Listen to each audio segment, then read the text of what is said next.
Oh, well, here we go again. Suppose we better get this show on the road, really. Sunday shop, do do do do do. Sunday shop, do do do do do. Sunday shop, do do do do do do do do. Ah, hello, hello, hello, hello, Rebecca. Oh, apparently I'm naughty boy and I'm late. Oh well, better late than never. Um, yeah, no excuse really. I was just late.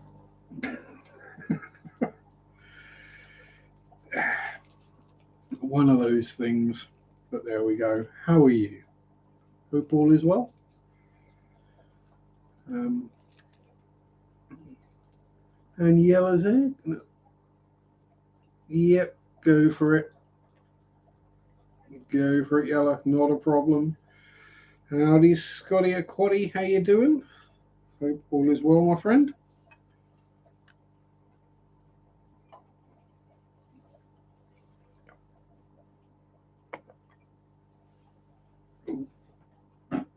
Oh, bit of a warning.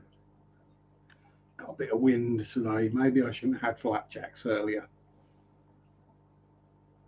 Possibly a bit too healthy.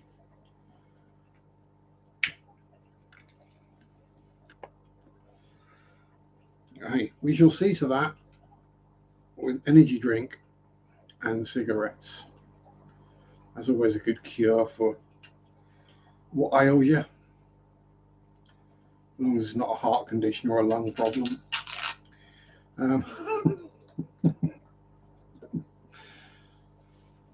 given the wind, it might cause lung problems. But there you go. Oh, howdy, howdy, howdy, Big Steve. Well, Big Shrimpin, aka Steve. Big Steve works well for me. Busy week doing not much. Found a Bovie rabbit snail, survived the assassin snails. Awesome. I think my assassin snails are getting ganged up on by the trumpet snails and getting munched. I think that's what's happening anyway. The numbers of assassin snails aren't going up, and the numbers of trumpet snails certainly are. But there we go. So, what have I been up to this week? Work. Howdy, other Scotty, Mr. Halion World Hairsoft. Oh, there you go. I put two and two together and came up with four somehow. It doesn't happen very often.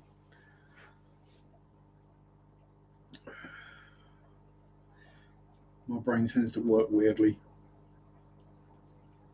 Don't get assassin snails, but that's the only Spixie. Spixie snails are worse. Yeah.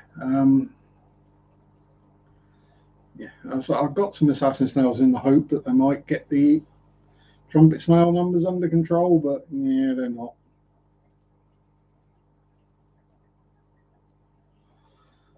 And I didn't want to get that many assassin snails that I then get overrun with assassin snails and can't get rid of them either. You know. Um,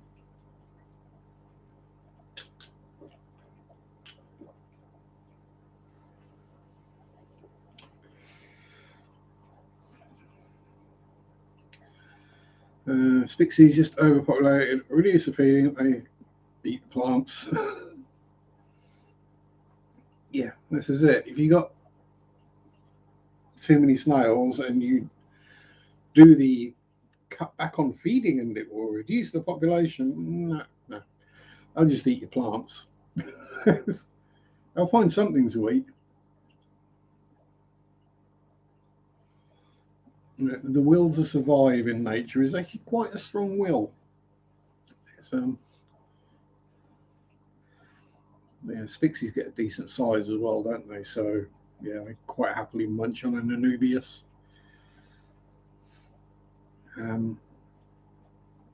Yeah, that's the only reason I've thought about puffer. It's just because I can get rid of the snails.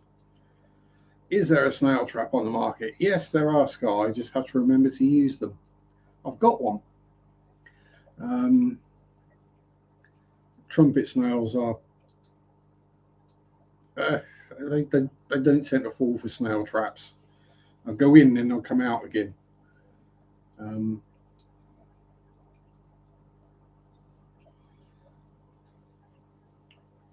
so yeah, I just pull out a few handfuls every week and keep them under control that way. Um, so I did think about a puffer, but then it's what kind of puffer? Because peep puffers won't eat snails that are bigger than them. Yeah. So, I mean, I don't just want to get a fish to deal with trumpet snails and the ramshorn snails. Then run out of trumpets and ramshorns, and yeah, you know how it goes. Buying a living creature to fix another living creature problem doesn't tend to work well. Never met a puffer which won't turn. Yep. Scooting fruities. Yeah, even they'll turn. Yeah, so, well, I'm used to getting bitten and spiked and God knows what by fish, so I've been bitten by a parrot, so the puffer ain't going to be much different. Um, yeah, I'll leave it. I'll just stick to manual. Hopefully, in the black water tank, they shouldn't be an issue for too long.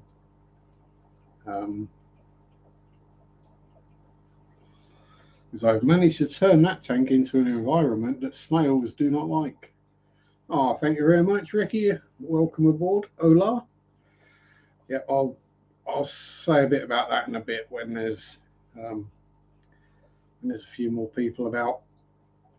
Um, yeah, where was I? Snails. Yeah, so I got snails. What should I do? Get a clown loach or yo-yo loaches? Oh no, you need to get 5 or 6 of them because they like to be in groups, and then they grow massive. And you're like, what do I do with these now? They're now eating everything else. Hello, Deb. How are you?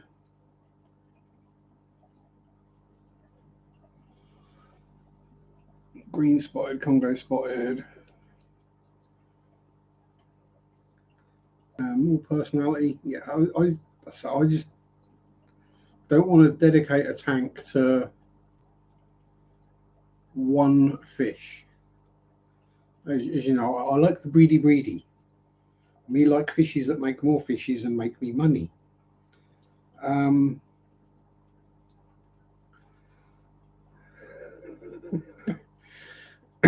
so I'm, I say happy, but you know, I'd rather deal with pulling handfuls of trumpet snails out of tanks and have another tank that also makes money than have one tank where I just dump the snails into. Um, yeah, if you feel like doing brackish for a green spot, which I don't. Um, yeah, Spixies breed fairly rapidly and will eat anything. Um, they eat Hydra, but yeah. Um, yeah, so if you've not got Hydra, you don't need Spixie snails. That's literally the reason people have them in shrimp tanks. So if you get Hydra, they'll eat them. And then you end up getting planaria and you have to take all the snails out anyway. So yeah, joy. Anyway, so the black water tank is now an acid tank. Um, we got the pH down to 6.8, the GH down to 9, and the KH down to 3. So weirdly, the GH is going up, but the KH has come down. So hopefully, with the KH being that low, it might start putting a dent in the snail population. So with it being acidic, it might start eating their shells. So I shouldn't have to worry about adding KH to the tank. We'll find out. We'll see as things go on. But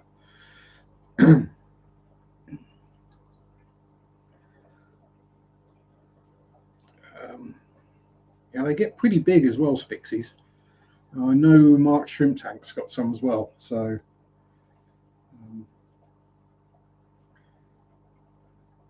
Well, yeah, they are Spixies he's got. Yeah, they, they do get chonk. Um, it's one of those ones where in the UK, if you find them, they're not marketed as Spixie snails. They're just snails, like an apple or a mystery snail. Not that big, but do get a good size for a ram's horn type snail. Um, and weirdly, in the UK, apple snails are legal now. We can have apple snails, but we can't have mystery snails, despite them basically being the same species. I know they're different species, but they're very, very similar in there. Yeah. Germany kept bringing hundreds through to stores and giving them to people. Uh, I I know apple snails are because I keep seeing them in shops now, but I've not seen mysteries yet. So whether they're legal, I don't know. I remember there was a big thing about apple snails becoming legal, and I thought, oh, maybe I could breed apple snails. Then I thought about it, and I thought, no, no, I don't want to be trying to sell thousands of frigging apple snails. Um, Especially as in the UK, a lot of people still see snails as this really bad thing that will destroy your tank. You know, like, oh my god, I have a snail in my tank. What do I do? I found this snail. Is it a pest? Is it a dangerous one? Should I get rid of it? So just leave it be. Yeah. All the illegal breeders suddenly came out of the woodwork when they became legal again. Yeah, yeah, yeah. Before they even got a chance to import them from Germany or Poland or wherever, it was here. I've got thousands of these. If you want some. Um, I think it was the same. Is it the same with the African land snails? Didn't they get made illegal at one point and then got re-legalized? And then is cooking breakfast. I don't remember breakfast. It was a long time ago. Yeah, apple snails do end up sort of fist sized, pretty much. Well, my fist size. I've got girly little hands. Um,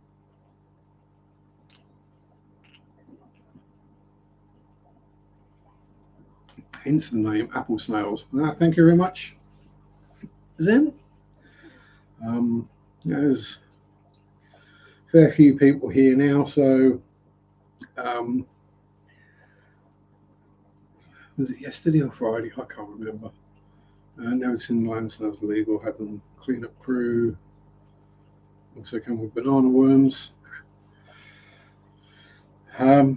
But yeah, so back from my scale modelling days, and still have a bunch of friends from that time.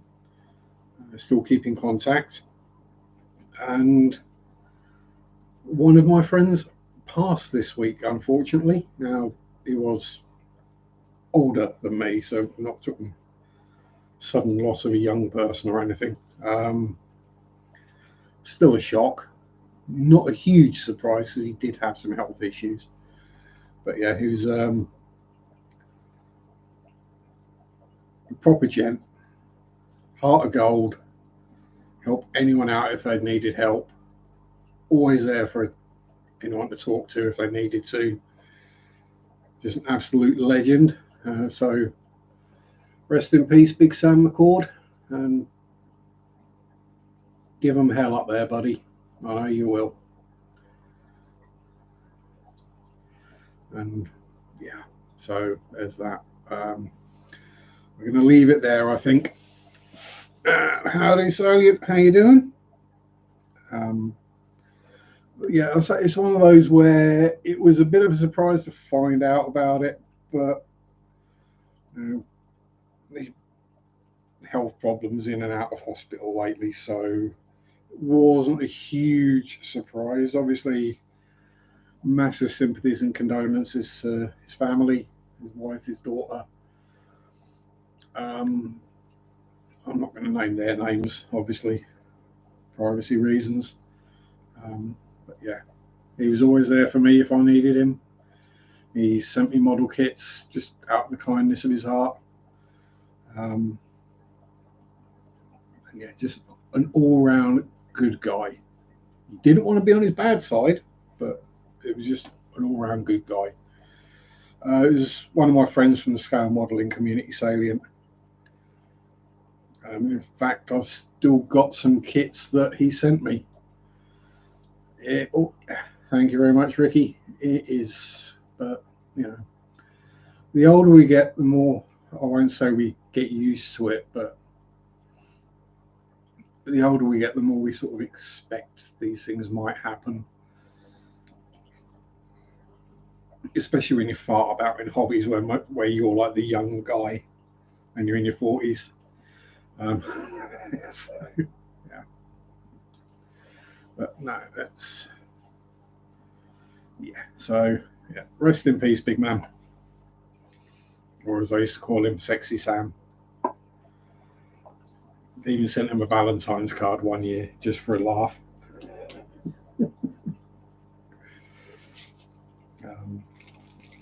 And he didn't have a YouTube channel or anything, so you can't look him up, unfortunately. But yeah, if any of my model friends turn up, they'll know exactly who I mean. He was a well-known face and voice in the community. Never shy to tell it how he thought it was. Never shy to tell you to stick it up your hole either, if you got a bit too cheeky. He's a good guy.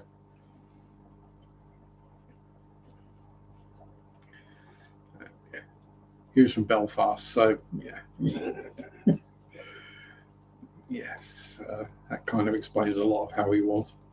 But anyway, let's on to happier and fishier subjects. So yes, the black water tank is now acidic. So fingers crossed, we might get some baby Nanakara or baby baby Clowneyplex would be good. Fingers crossed for either. Randomly, there's some cherry shrimp in now. I have no idea. I mean, there was shrimp in there before I stripped it all down and redid it. So there's obviously a couple of escaped, but yeah, shrimp are doing great. And the Nanakara, yes, cichlids aren't eating them.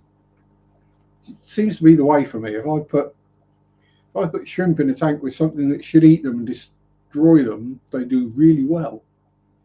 If I do a shrimp only tank or with something that's the perfect, everything's right for shrimp, colony just crashes. I don't know.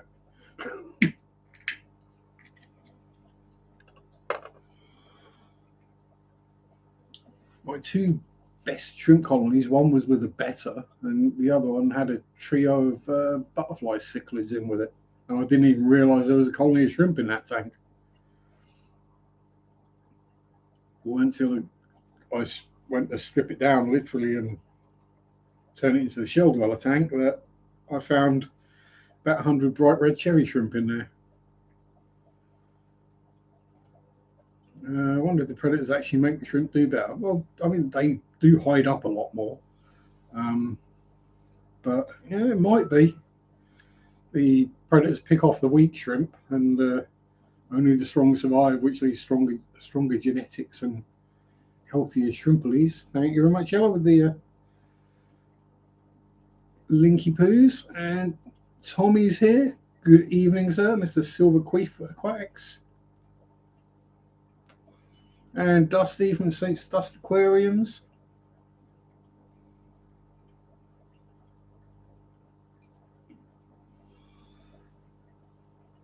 And no, I've not got round yet to watching the end of a certain stream that was being discussed in another stream the other day.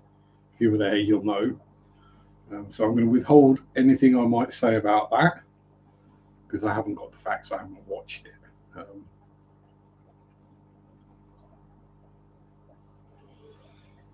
Why, thank you very much, Ricky. I'm sure there's plenty of people who don't like me.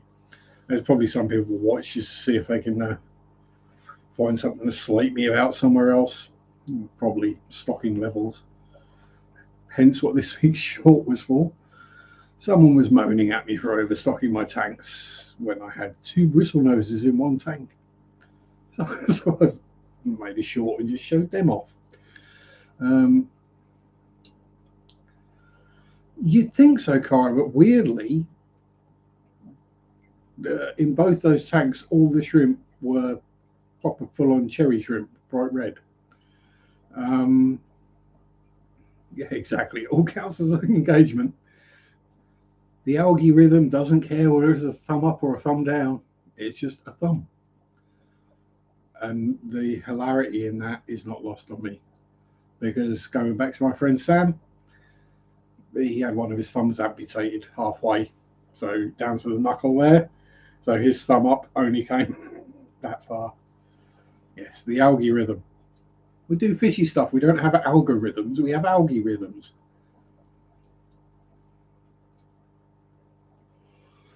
Yeah. Who used to know fish and shrimp do weird things?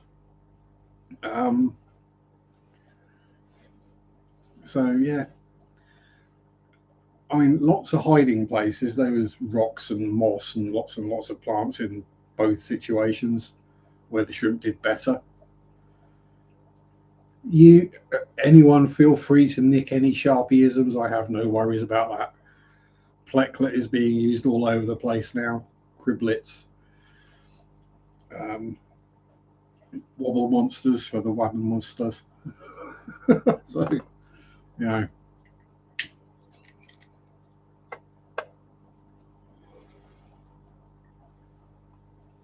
And any other weird and random sayings I come up with that I might not remember 5 minutes later. Um, yeah, the valve's getting a bit out of hand in there, isn't it? When the valve scenario starts that end of the tank and ends up that end of the tank, it needs a trim. Yeah, I heard other people say algorithms is doing the rounds. Think that might just be you, Dusty, unless someone else is saying it. I've not got anything coming up on my screen saying your connection is bad.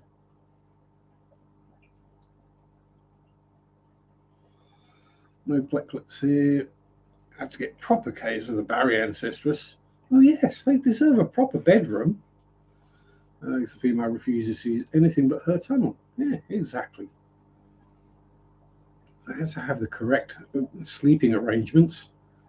Has to be the correct size for Mister to trap Mrs. and then do his wafty for however many days.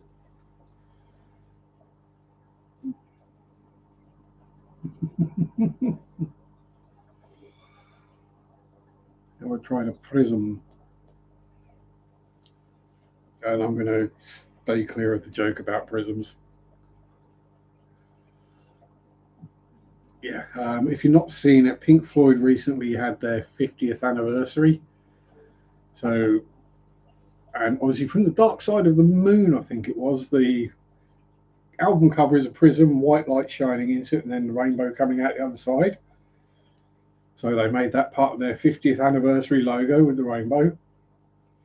And lots of people got really upset about it because they assumed that it was some LGBTQ thing. And apparently they were Pink Floyd fans and they didn't get that. Well, yeah, they're old, so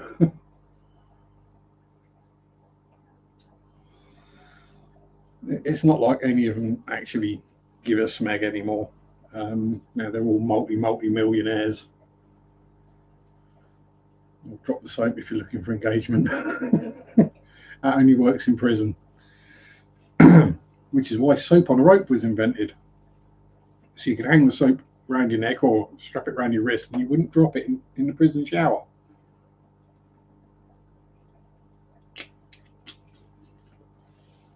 Oh,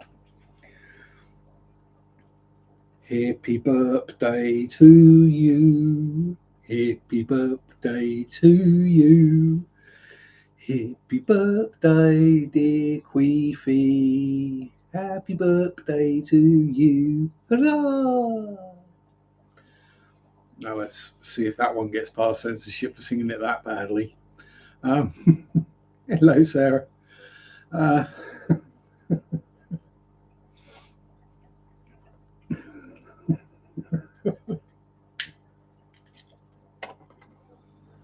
yeah, I can't do predator face, unfortunately, but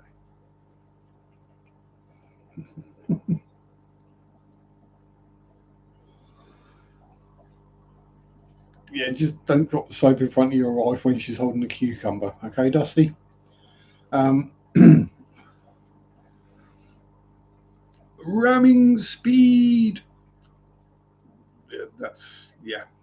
We'll avoid that a bit Mobius in that movie. Re-trademark Predator face, as you should.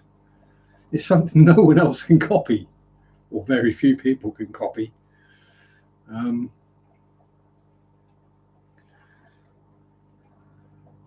you know what happens when you drop the soap in prison? You have to buy new soap. Floors are disgusting. Well, then, if you drop the soap, just wipe it around with your foot, but clean the floor in the shower. Wiener cleaner soap better than soap on a rope.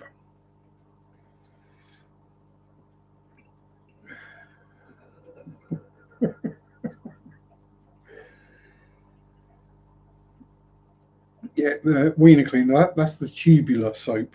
Yeah, um, comes in different sizes.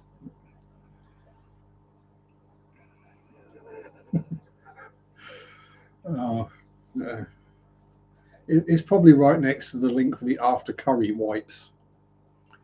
Yes, I did used to have a pack of those, just because it was hilarious. The fact that they actually made special wipes to keep in the fridge for after a curry or a Taco Bell. Um,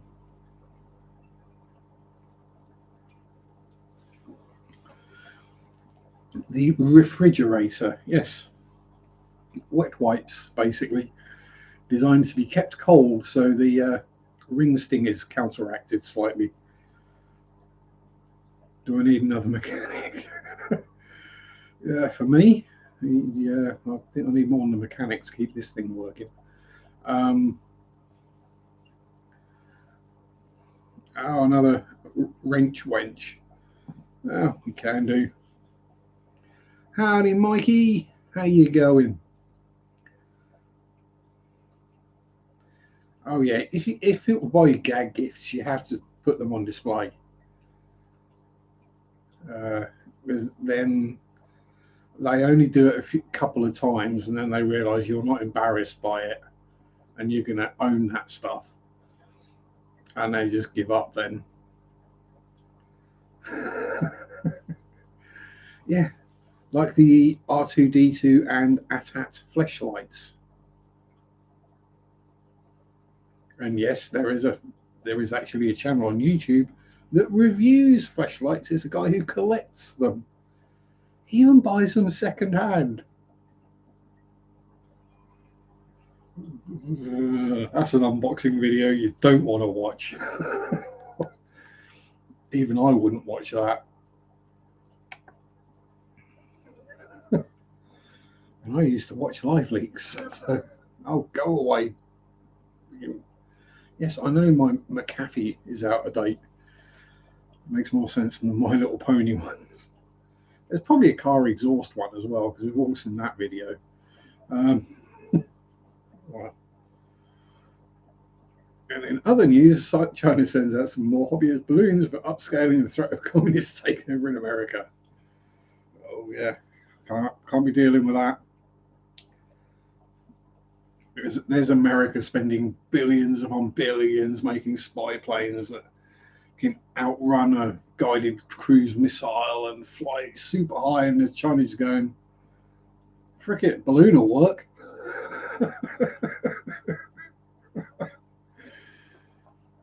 It's like the space race, wasn't it? Where the Russian rockets, all their guidance, whatever, it was basically clockwork. You know, it was all mechanical. But the Americans then invented computers because they didn't think it could be done mechanically. Not gatekeeping anything, just shaming it.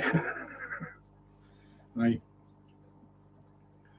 haven't seen a portable muffler one of these. I have seen muffler-shaped dog chew toys though. Yeah.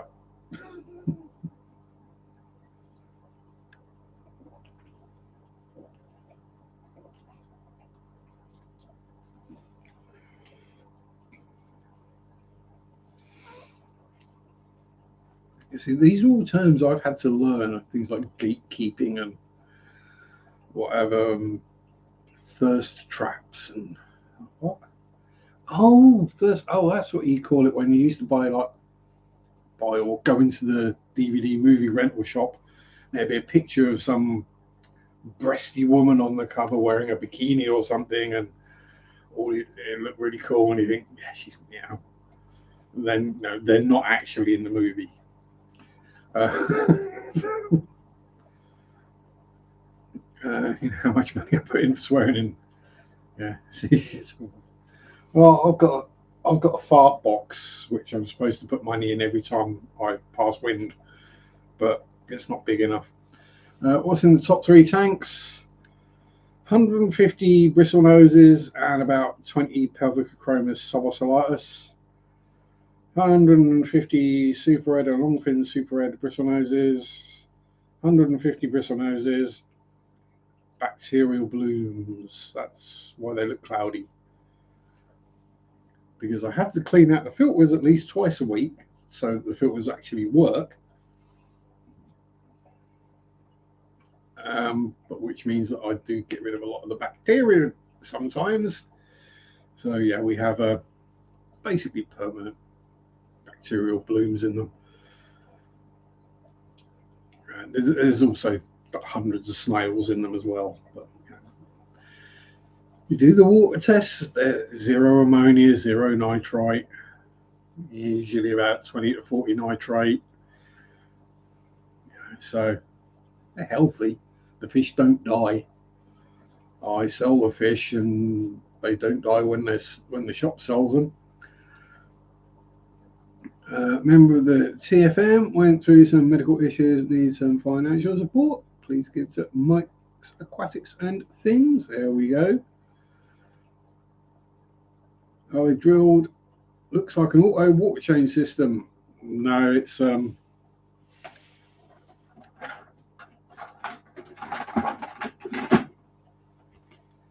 jug and bucket. Nothing that complex. They're only 6.5 gallon tanks, and because in the UK we are all on water meters, so we pay for every drop of water that comes in and goes out of the house. Yeah, I'm not using auto water changes. Boyzle, how you doing? Got the fake peat moss and moss in the park and sprayed with water. I want to see it grow over. Cool.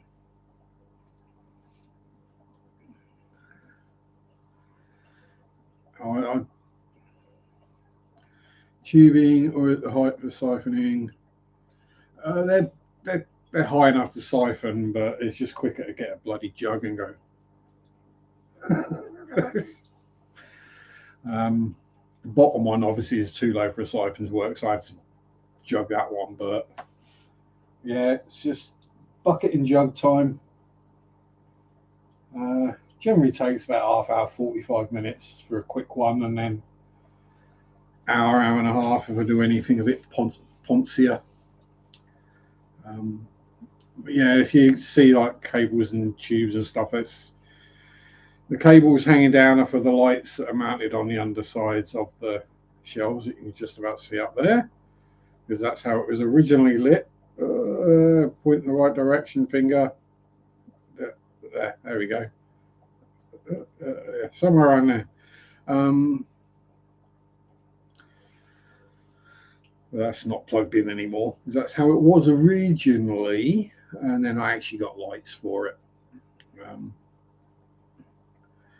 Damn phone and computer gets on my nerves. Autocorrect and buttons not working.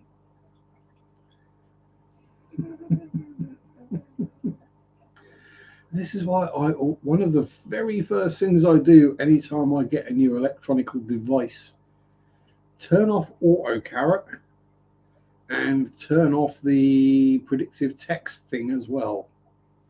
because they're both bloody annoying. You know, if I make a typo, it's because I made a typo. I've just fat thumbed it and hit the wrong button and not noticed before I've hit send. That's generally it. Evening, Andrew. How are you? And the lovely fish lady.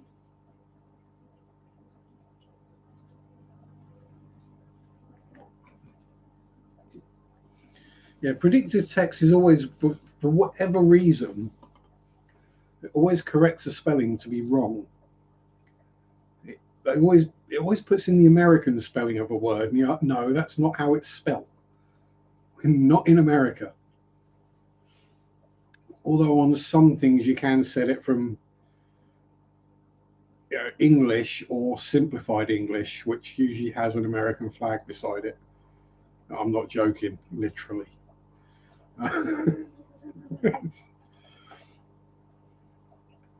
There is a U in the word colour. Same as there's a C in the word defence, and license has two C's.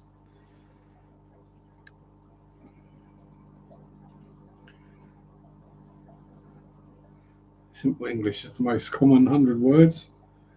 F, yeah, that would just be the swear words in English. We've got well over 100. I mean, in English, you can turn, let's say English, for want of a better term, you can turn anything into an insult or a swear word by adding "you utter" in front of it. So, for example, "you utter shell dweller." It's become an insult, especially to people who don't know what a shell dweller is, because you know, that's probably quite a good one for wokists, etc. Bun Bun, darling, how are you? Always lovely to see you, my dear. Mwah.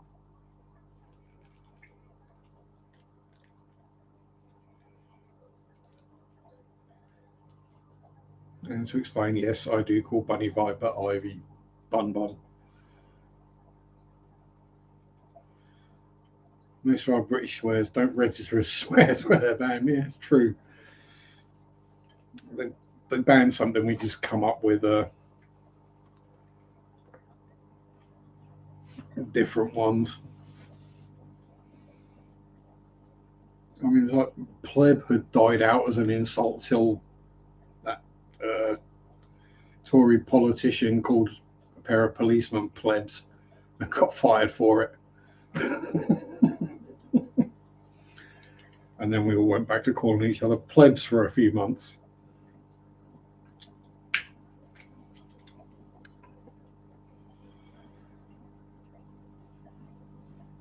Smeghead, that's always a good one.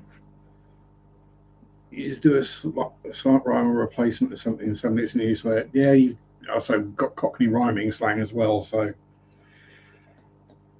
if you want to get into that, that gets very strange. As the way Cockney rhyming slang works is you'll take a word, find something that rhymes with it. So let's say stairs. Well, that rhymes with pears. Now, what goes with pears? Apples. So the Cockney rhyming slang for stairs is apples and pears. But you drop the second part, so it'll be get up them apples. So yeah, if you don't know it, you ain't got a clue. Yeah, Padrick does call Ivy Bum Bum, and we all love Padrick dearly. Yeah, it did originally start out as an intentional cipher so that the gangsters and the criminal elements around the area of Bowbells could discuss what they were doing.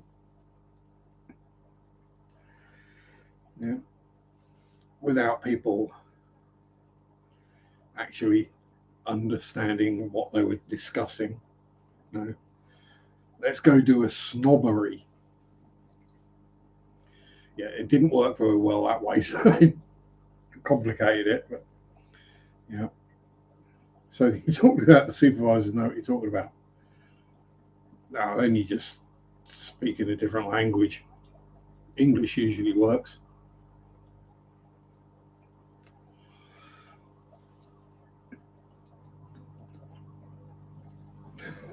Oh yeah, Gerald from Clarkson's Farm. Yeah, yeah. You could keep the wind talkers and just send Gerald over, and yeah, no one would be able to understand that. Was it the Navajo that they sent over in World War II to be code talkers? Because it was basically uncrackable as a code, just the language.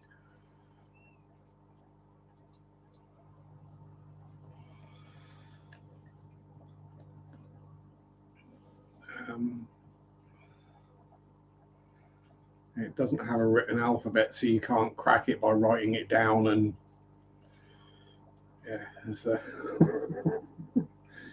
you can't put a code cipher into it. You have to speak Navajo to be able to translate it, which there probably aren't too many Japanese Navajos, or there weren't in the 1940s anyway.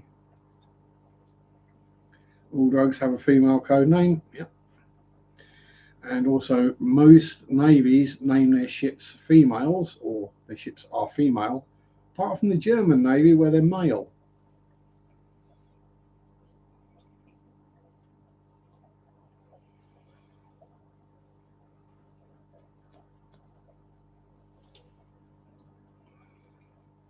Yes, there were indeed hermaphroditic tanks. Oh, where is it? Where is it? I can even show you a hermaphroditic tank. Oh, there we go. The Mark IV hermaphrodite.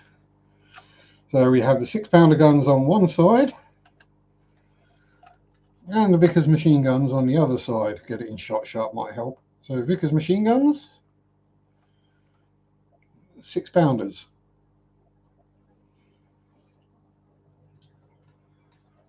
And they were originally referred to as land battleships. And those original guns actually came off the pre-dreadnoughts. They were the secondary or tertiary armament on the pre-dreadnoughts. Dusty's having to restart the phone. If Germany had colonised more places like we did, yeah, probably would have done. There'd be more people speaking German than English, probably. But then German is just such a weird language. Had to listen to lectures on who made what tank and how to tell them apart. Still don't understand. Russians had like a V shape on their tank. The IS series did have the pike nose, which is more of a V-shaped front, which means to angle the army, you face directly at the enemy, whereas in most tanks, to angle the army, you angle the tank, because the way angles work. That much steel, if you go through it that way, you've got to go through that much. If you go that way, you've got to go through more. And it can be the difference between a tank surviving a hit and not. The SS Great Britain. Yes, it's how can we put it? The British Empire did get a bit ludicrous, and people don't realise we don't have it anymore, which is why we're not one of the wealthiest, if not the wealthiest country on the planet anymore, because we haven't got a quarter of the world's surface to steal from.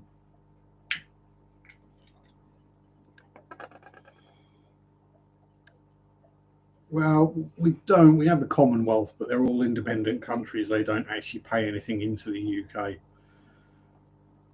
Battle elephants. Well, they weren't elephants. They were oliphants. So, you know, that ad is so violent. I watched it. Uh-oh, what ad is that, Bob? And hello, sir. How are you? Hope all is well. Yeah, there's a few small islands and dependencies, but I think we actually pay them rather than them pay us. Um, Places like Gibraltar and I want to sign it. Yeah. Well, unfortunately, I can't do anything about the ads you see, Bob. They're based on what you watch. So, yeah, Gibraltar and the Falklands. Yeah, other countries want Gibraltar. There's only one that wants.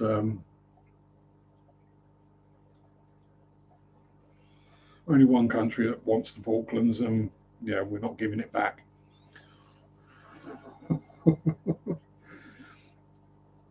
Is there not? Yeah, there might be one still off the coast of New South Wales. Um, but Australia has been all Australian since the early 1900s.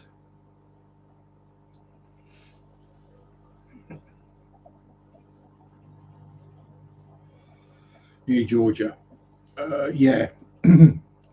Yeah, piddly little island in the middle of the South Atlantic. Yeah, again, it's somewhere no one else wants.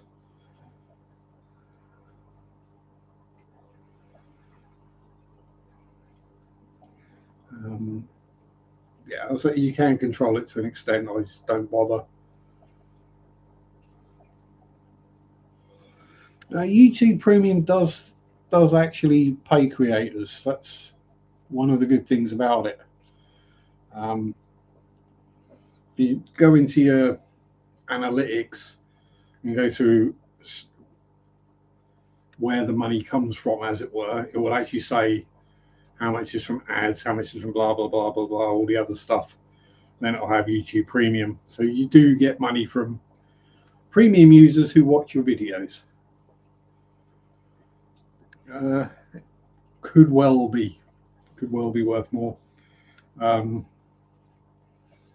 but given the quantity of people who don't have premium and the quantity of people who do, the difference, yeah, it's like one will be in pennies, the other will be in pounds or cents and dollars.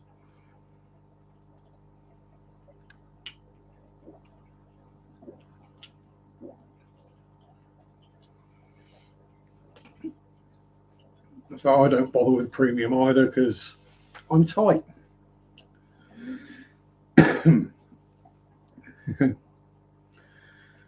I Yeah, it does get a bit annoying when you go to watch a video and you've got two 20-second unskippable ads. And yeah, I know. And probably some of you have to deal with that on mine. I'm sorry. Um,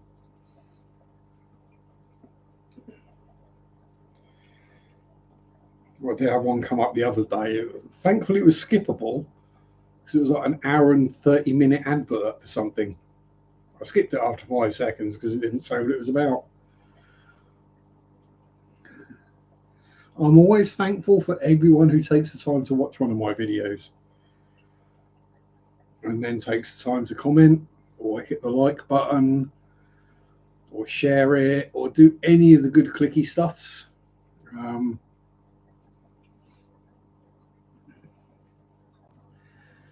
it's always appreciate whenever anyone does that. Um, you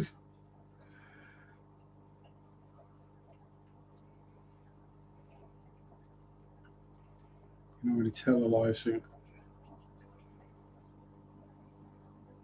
I don't know. I've never had adverts come up in the middle of a live stream. If you're watching a replay, then yeah, you'll get adverts. Um, yeah, I think if you're really clever, you can literally set a toilet break and then I think you got to be streaming through something else and then it auto plays adverts from that site. And I don't know. It's enough for me to get this to work, so let's not try and overcomplicate anything, shall we?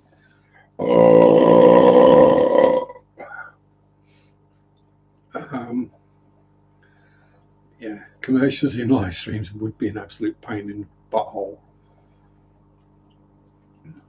Um, Yeah, it would have to coordinate with the streamer, otherwise, you get through it. You'd be talking about something, and then it'd cut to a commercial with someone, and they'd come back and they'd be like, "Could you say that again, please? I've got an advert coming in." There we go. Excuse me, indeed. Yeah, things do get a bit windy about here. I mean, if you read the description, there is a warning in there that it might contain wind. Sometimes we even talk about fish nerd stuff, but yeah, there's plenty of channels that do just fish nerdy stuff, so we can go weird if we want, cover whatever subjects we like. Um, let's just try to stay away from politics and religion because uh, it's easier to discuss hardcore pornography without getting in trouble or upsetting anyone. Oh, elbow. Ow.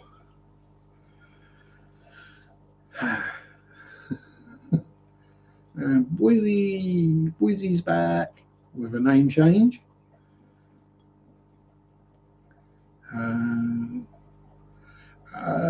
Did I see you doing a video on Reedy Creek? So I'm familiar with Reedy Creek from Vogus Prospecting because I know he prospects in a Reedy Creek. But pretty sure that's in Australia. So there we go. Fish stuff only gets boring. We all do that unless someone asks or exciting or setting something up. Yeah, exactly. People have got. Yeah, I thought that was you. I saw a Brizzle AQ picker. I didn't know you'd changed your name. That's why I thought. Well, I know Brizzle. Is there someone else who's tried to take the name Brizzle and had to add letters after it because it was already taken? But no, there we go. That was you. Fish never get boring unless it's marine fish. Aquatic Pokemon. So I figured the AQ would be aquatics or something like that. I was just too old for Pokemon. I know people say you're never too old for Pokemon, but I missed the craze. I got past the playing cutesy games phase. I was onto the blood, guts, and death. So I never got into it. And I was playing Magic at the time as well. Working on disability and financial aid. In the meantime, he's going to be evicted this week if he can't make rent. Well, hopefully we can get Mike a little bit of monies and hopefully keep him in his home. No idea what my Pokemon cards are. Your mum probably sold them, Rebecca. I mean, I've still got all my, well, not all. I've still got all my rares and uncommons from Magic, but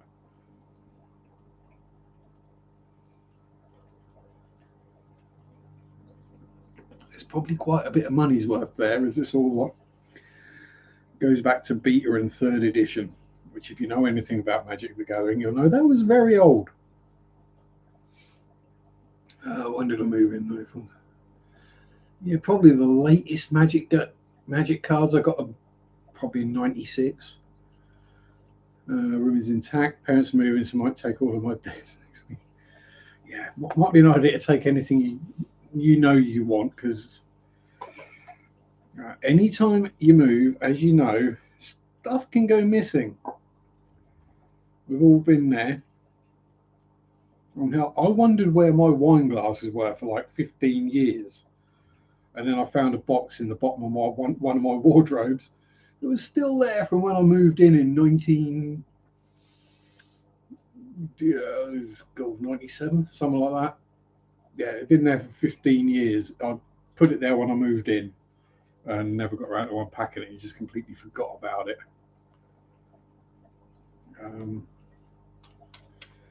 I say marine is something I've thought about. Like, it keeps popping into my mind, and then I pop it out again very quickly because,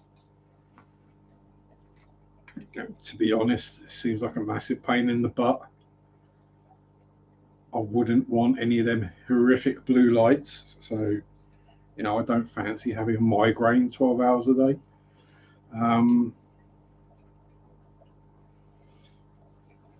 You see, the problem with dropping wine glasses is normally because you drunk too much wine. Just straight out the bottle or straight out the goon box.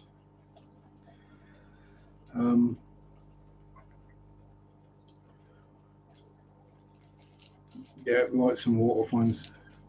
Yeah, I say the main thing that puts me off is those horrific blue lights. They just, oh, they're horrific.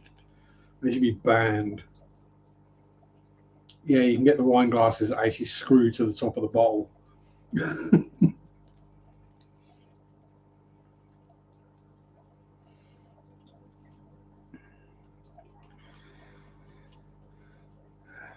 so, and you know, if I was going to go salt, I'd say not really any of the fish appeal. Corals don't appeal. I mean, I'm not getting anyone who keeps salt. I'm not knocking you. You do what you like. As I said, I want stuff I can breed. And it appears that breeding marine fish is very, very tricky. Um, Hence why they probably cost so much. Because you don't have idiots like me with 1,000 of them supplying all the local stores. So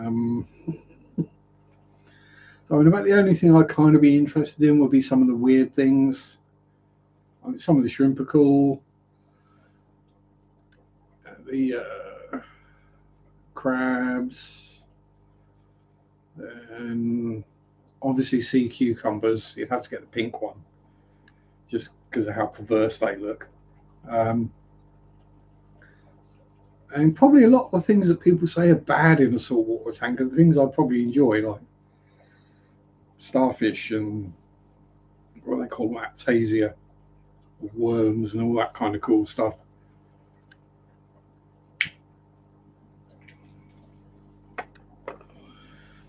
Yeah, but you've got the magic touch, Bob. You just talk to them in that lovely Tennessee drawl, and everything just. Oh, good day, Marco. How you doing? Yeeter of yabbies and Baron of barras.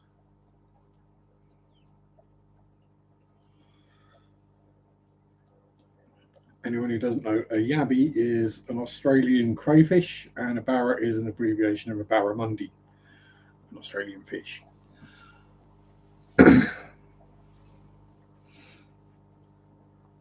Rebecca just died. What do we call them in the work in the UK? Called what?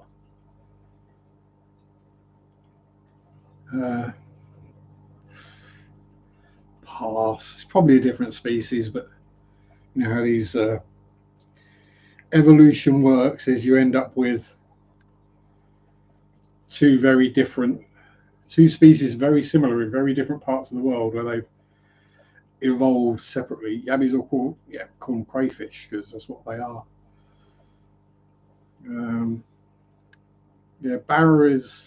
Barramundi is more like a barracuda than a sea bass, I think.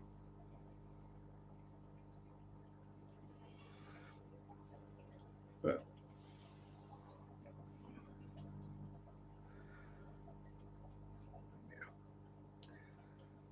you know, it's like hedgehogs and echidnas, very similar things, but evolved very similar traits, but in completely different areas.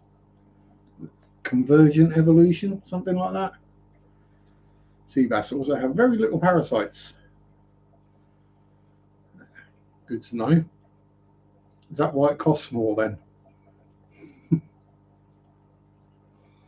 Oh, Goliath fish or Goliath tiger fish? Don't eat whiting or pouting, they're revolting. Yeah, bottom dwellers. They eat the stuff that even cod won't eat. Or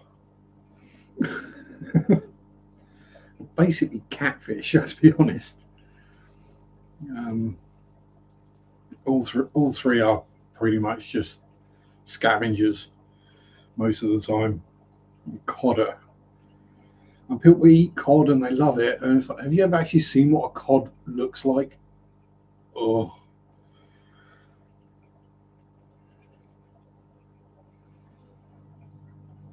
They're very similar to Nile perch in shape and size. You don't want one of them nipping your toes.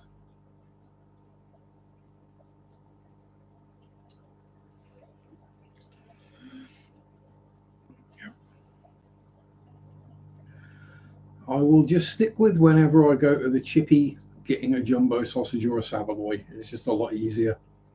That will rock eel, dogfish, or place. More expensive, but you know.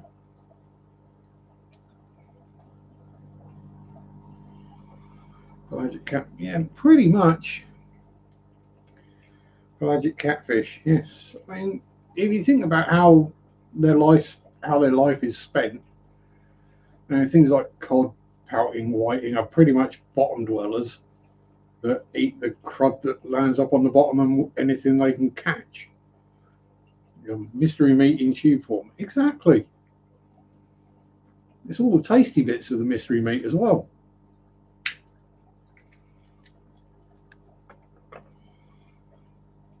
It's all the bits that have had time to do some work, and you know, it's ring pieces and genitals and eyelids and hooves and tails and all the tasty bits.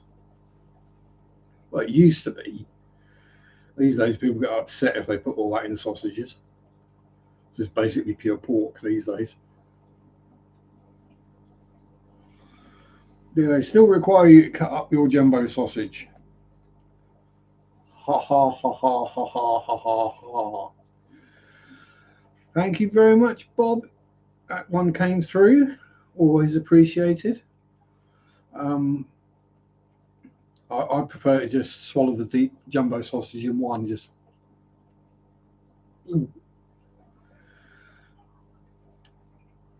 DT that sucker.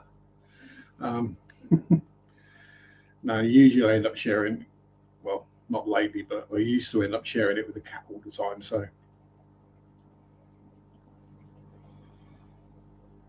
black sea bass is a tree bass, barramundi is an Asian sea bass, Patagonian toothfish, Chilean sea bass, are sold as bass for marketing reasons. Mm-hmm. Oh, Android allows member gifting now. It's allowed it for quite a while because I'm on Android and I've had gifty poos. Evening, Sharpe, says Danny Boy. Oh, Danny Boy, you are a massive fish nerd. There we go. We changed the lyrics a bit this week. Perhaps that might avoid. I say all this stuff about copyright. I've never actually had any copyrights against me. So what that tells me is anything I sing doesn't get recognised by the algorithm as musical. Or it does get recognised and they're like, you know, we're not claiming that.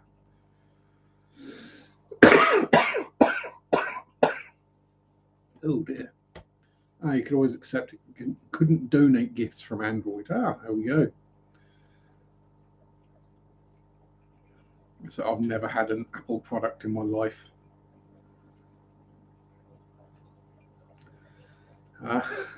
Probably never will. Android just works. And if the battery is emphysema or mesothelioma, no, that's what we call a smoker's cough. It's what happens when you've been smoking for 30 odd years. Yeah. That, and I had a bit of a this week, and probably still a bit of COVID. Just drove back up from Liverpool, so a bit like, oh, you have my sympathies for having to go to Liverpool again. Or shall I say it correctly? Liverpool.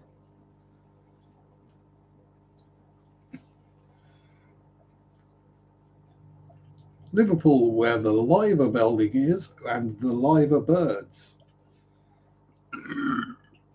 What's bad about Liverpool? Scousers. That's what's bad about Liverpool. And it's Liverpool. don't park your car or come back with that, or you'll come back and it won't have wheels on it. Used to be the old joke.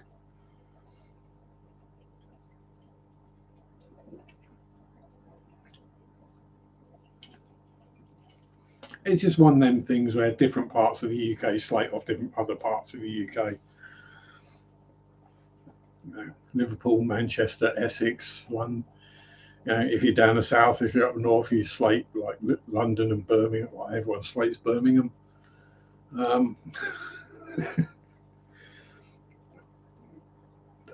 Yeah, I'll say London. Now, London City, aside from being massively packed and massively overpriced, is quite a nice place to visit. London as a whole is a whole. It's like any big city. There's the posh bit in the middle, and then there's bits you don't want to go anywhere near. It was all right. People were really friendly. You must have put on your Scotch accent then.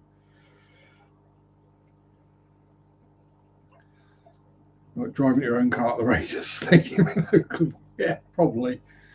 I'm not completely familiar with the Raiders Stadium in Oakland. I guess the LA Raiders play there. And that's handball, or rugby with armour and lots of rests. First trip out the country, we Aussie to see Craig and Adele next year. I need to A, save up money, B, get a passport, and C, figure out how to get somewhere without having to get on aeroplanes or trains. Yeah. I told everyone I'm friends with Sharpe, much respect. I doubt that. I do actually know a couple of Scouse modelers, so I might have recognised the name if you went into a model shop.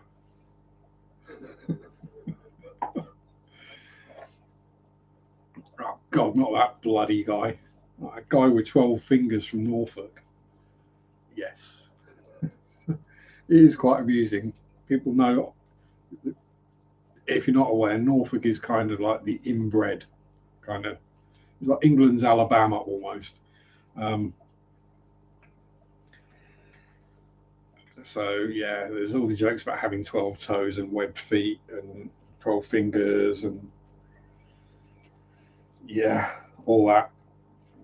But it all gets aimed at me, and I'm like, yeah, I'm not from Norfolk. I just live here, and I like it.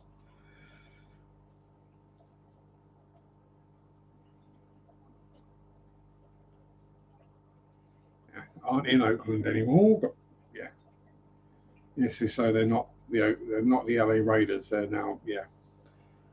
This is another thing that, as a Brit, we don't get about American sports. Is that in England, if you're a fan of a particular football team, that is the only team you support. You do not support any other team at all, unless you're in a small town and you've got a little local Sunday league club. Then you can go and watch them and cheer them on a bit. But yeah, you don't support other teams at all. You want every other team to lose all the time. Marek, my darling, how are you? Alive? That is good. I hope the pain is subsiding now. You're getting over your little, I say little, over your operation.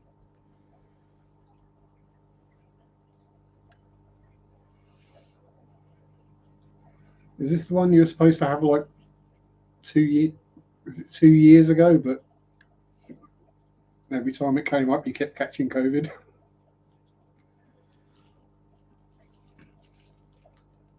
Off the painkillers too. Ooh. Yes, and as a callback to Graham's stream on Friday, which was his 100th live stream, I'm going to have to go through and count mine. I think I'm way over that. But yes, Marek's alive! Because yes, he kept getting called Gordon and things like that. Only English supporters of Wimbledon. Oh dear.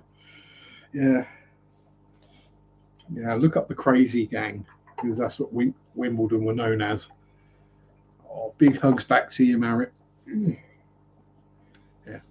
Oz is a big island. It's, oh my God, it's a wild Pam as well. How are you, my lovely? Been a while. Hope all is well with you and you're not too cold or injured. Sending fusses to Star and Snuggles and a very tentative fuss to Mario. Or just a hi Mario and staying well away. Not bad, but super windy. It's been a bit windy around here as well, but ooh, not good wind. Dusty's family is originally from Scotland. It's supposed to get, jeez, Pam.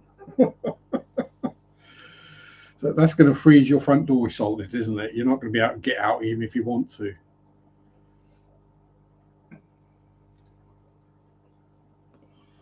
Well, stay warm as you can, my dear.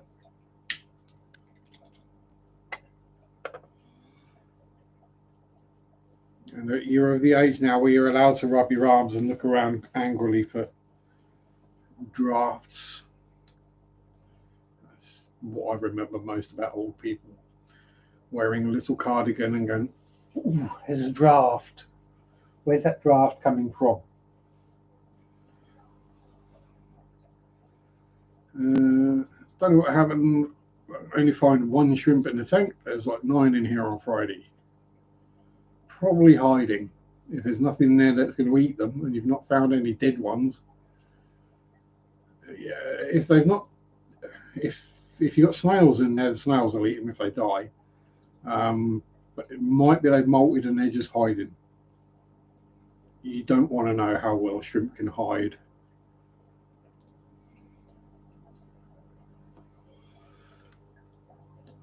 Take my black water tank for example. I emptied that out, caught all the shrimp out of it that I could find, reset it, refilled it back up. Uh, yeah, there's shrimp in there again. Um, yeah, they're really good at hiding. Shrimp fried rice. I've probably got enough to do that. Certainly got enough wilds.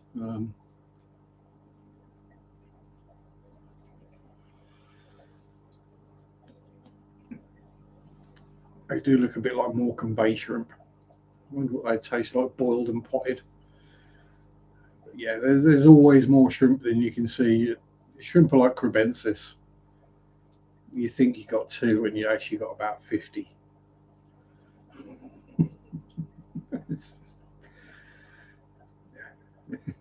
Anyone who's ever kept cribs will know that feeling. Um, yeah, they're just really good at hiding places. Even if they're bright red, they can still hide. Um, and when you get the clear ones and the brown ones, just, yeah,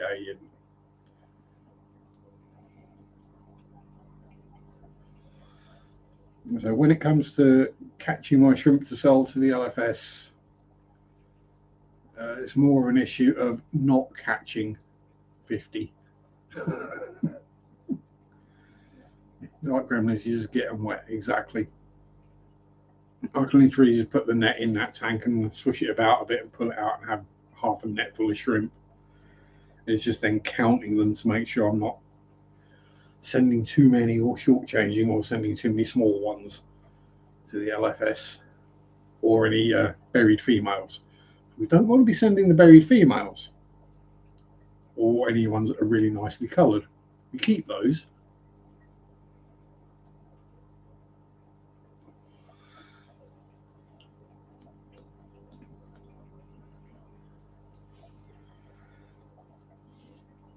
You don't sell the good ones, you sell the duff ones. Like I do with the Lemire as well. So the boys that have got lots of black and yellow on them, and the girls with lots of yellow on them, I keep. And I sell the ones that haven't. And we've had another spawn or 3 in there as well. they're everywhere I bloody look. Surprised we haven't got any Cory eggs lately, but you know, probably something to eat in the Cory eggs. If it's not the Cory's, it's probably the. No, put that in there so you don't spill it everywhere. Yeah, if it's not the Cory's eating them, it's probably the Limia, or the Acaras, or the Neon Blue Rainbow, Cory's, or the Plecos, or the Snails. Probably why I've not seen eggs.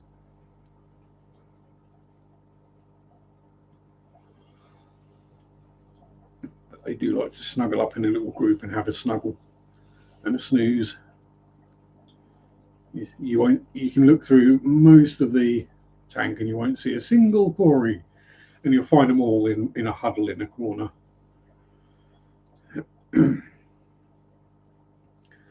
Look at an £85 piece of Texas Holy Rock, $400. What do you guys think that's too much? I'm trying to think what rock is normally around here. Normally about £5 a kilo, £4 or £5 a kilo. So what does that work out? £2 or £3 a pound. Yeah, I'd say probably about right, really.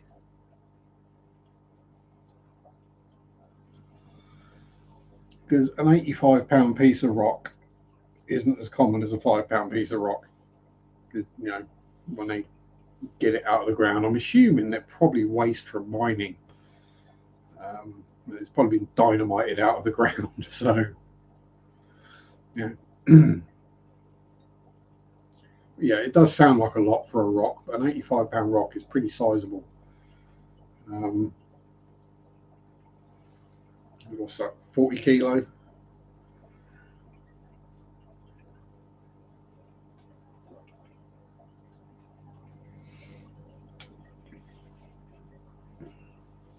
I know people who weigh less than that. Oh yeah, food always helps. Or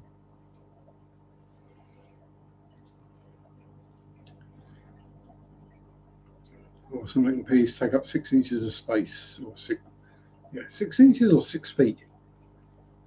It's 85, but yeah, it might be 6 feet, depending how light it is. But yeah, I'll say it's probably not that common to find big chunks of it. Because as I say, it's probably waste from either mining or gravel extraction. It's a byproduct of something. People aren't digging up rocks to sell. I think 6 feet. Yeah, that's a big rock,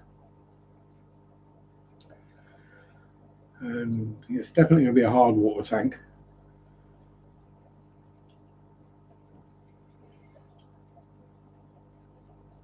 Yeah, a 6 feet chunk of rock, 400. Yeah,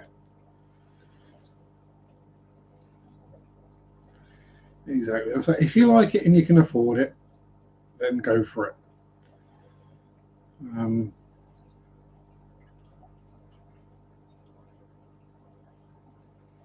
bought 100 kilo of granite chips on Friday, 20 quid.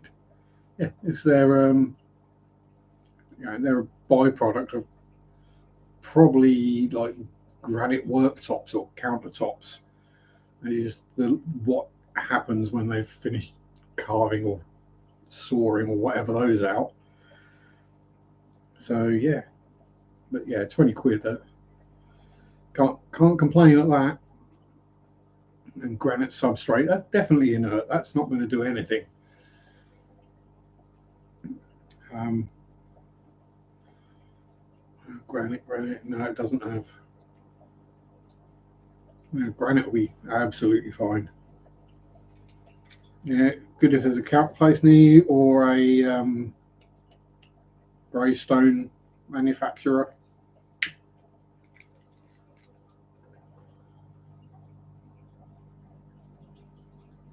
Yeah, $200 shipping charge. That's probably going to come on a pallet as well. That's not going to come in a box. That'll be on a pallet. So yeah, that'll be why it costs a lot to ship.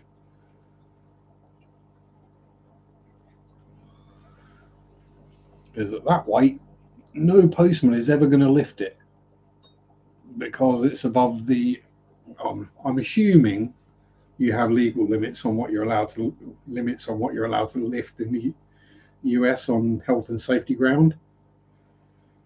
In the UK, I think it's 25 kilo or 50 pound.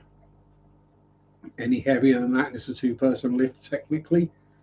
I break that all the time, but I understand the risks. And I'm not going to sue my company if I injure myself trying to move a 40-kilogram radiator on my own. Alicia says no more than 1/3 of your weight. Yeah, I was a lot more dialed back than that. So it's like, I think it's 25 kilo at waist height. If you have to go to the floor, pick it up, it's less. So if you're literally taking it off a shelf like that, then you can lift more than you're allowed to lift from the floor or whatever. But then anywhere you work that has things you have to move that heavy has all the correct gear to move them anyway. Granny Arnold said, I can get all you want. He has 20 tons of rubble to get rid of, but it's so heavy. I just take it a bit at a time, a couple of 5-gallon buckets at a time. Had a few tanks shipped. Always had me open and inspect them before I sign.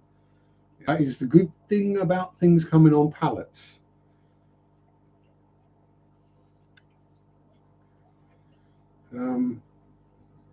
Yeah, coprolite is cool. Just don't lick it. Especially rinsing 20. Well, the thing with granite is it's going to be fairly quick to rinse as well.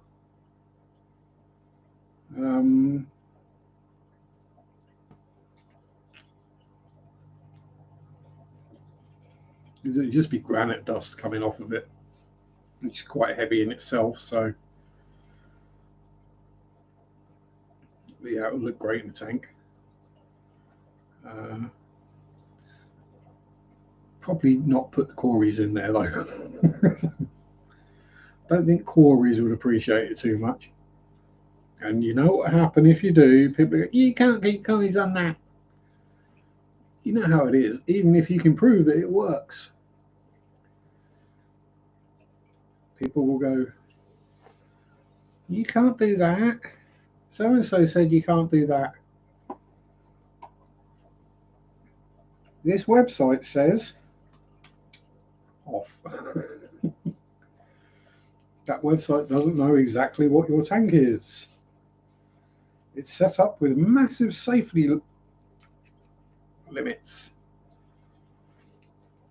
Because otherwise you can guarantee if someone stocked their tank according to what the tank stocking calculator said and then they had massive problems, someone would probably sue them. Worst dusty substance of rinse is fluorite sand made from fractionated exploding clay. Yeah, dusty AF. Well, it's because it's clay. That's what it is.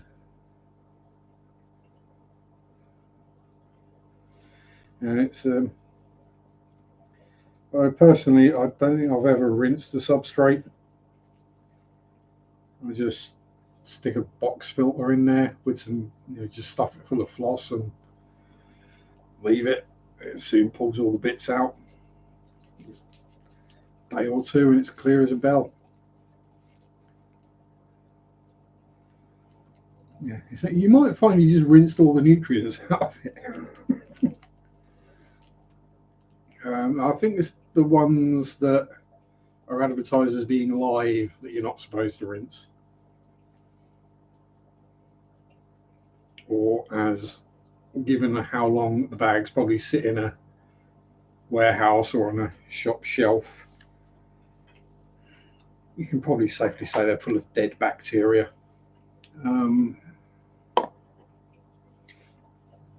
Yeah, I say it's not a sand, is it? It's a ground down clay, basically. Hello, Adam. How you doing? Now, are you being sneaky? Are you the Adam I'm thinking you possibly are? And if so, uh, call your sister a mould.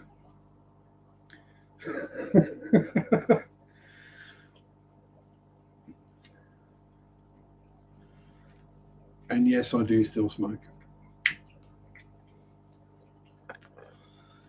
Have you been sent here to spy on me, or are you just popping in to have a laugh at my expense, Adam? Baked expanded, yeah, exactly. New here and don't have a phew. In that case, welcome.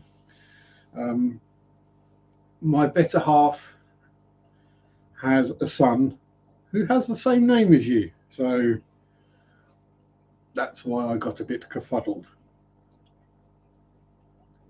Now, not a mold, as in the thing that grows in the corners of the bathroom when it's damp. Yes, we call her the mold, or I do anyway. Um, yeah, that's how we spell it. Mould, the mold, the mouldy girl, the mold pile.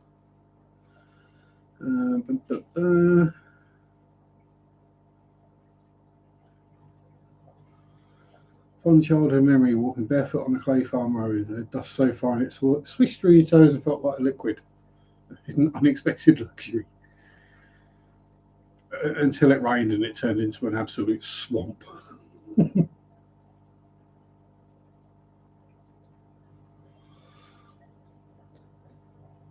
um, but anyway, yes, welcome aboard, Adam.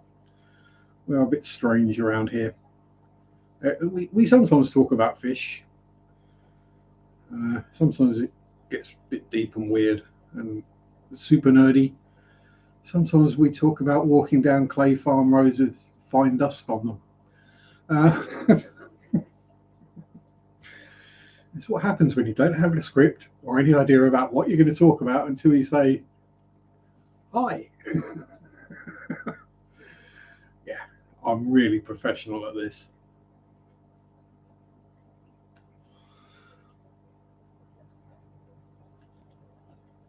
Fun fact, the fine dust and dirt in Australia on the roads is called bull dust.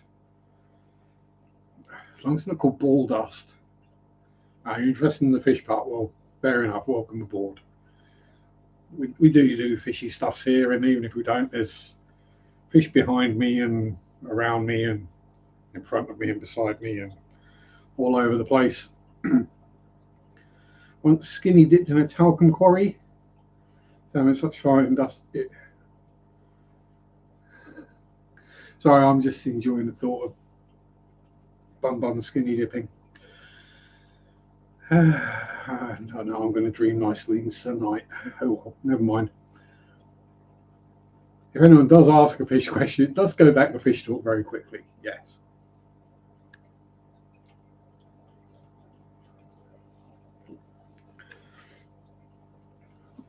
Now we're on 18 and 18, Pam, so we're there on the likey like button.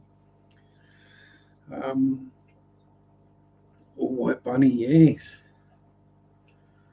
Looking like something out of The Grudge.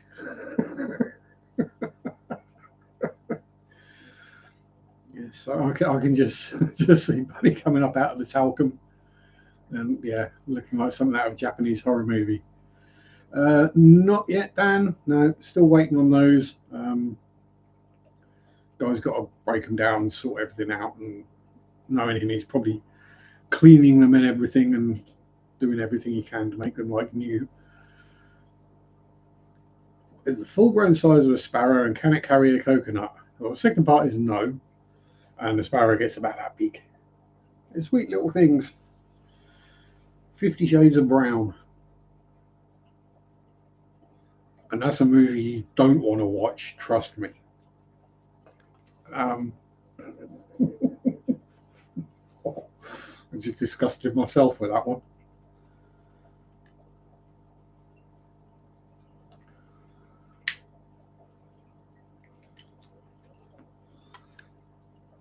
Asian or European, they both get about the same size.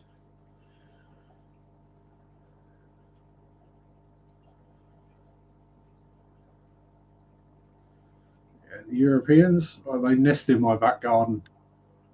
and that boy used to look after them. Yeah. Originally European, but like the rest of Europe, I just did the whole colonization thing. What is it? SB velocity of an unladen sparrow. Let me guess. And someone's going to Google this. But I'm going to guess a sparrow can probably hit 30 mile an hour quite easily.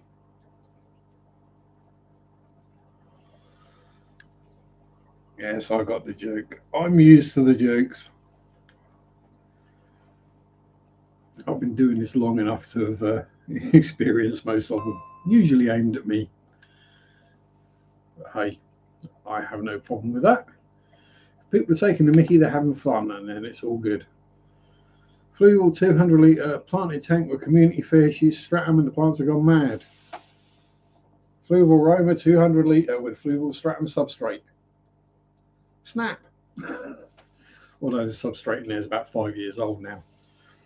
So it's less fluval stratum substrate and more snail shell and fish poop substrate. All that comes up is the swallow joke when I say. Let's see. Flight speed of sparrow. I have my phone down here so I can gargle it on the confuser. Oh, except my phone's going to go beepy, beepy, beepy, beep. Let's see. Come on. Come on. And here's where it's going to double tap. No, we're good. How fast is a sparrow? Not a sparrowhawk or a sparrow missile. 24 to 31 miles per hour. There we go. Oh, I was about right.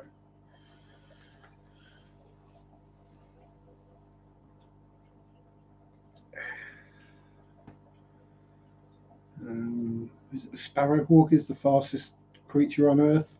I think it is. They go ludicrously fast in a dive. Yeah, it was. The joke was the swallow originally. I just thought you'd reworded it slightly to try and throw me. Yeah, the peregrine falcon. Yeah, that's the one. It was either the sparrowhawk or the peregrine. The peregrine is something like 200 mile an hour they can hit in a dive. You don't want to be a pigeon. Let's be honest.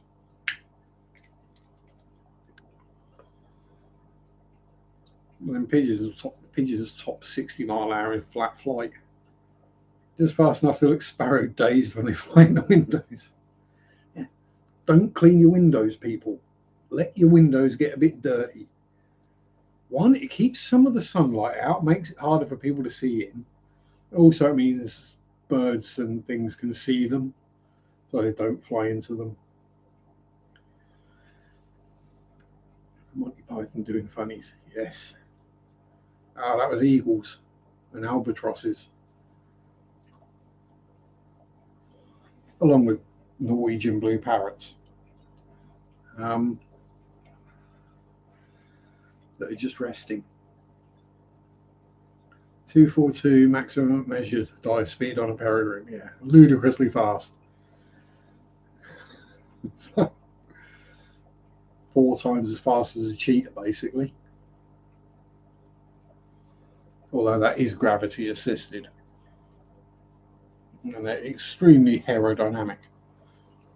Well, they wouldn't be aerodynamic, would they? They'd be feather dynamic.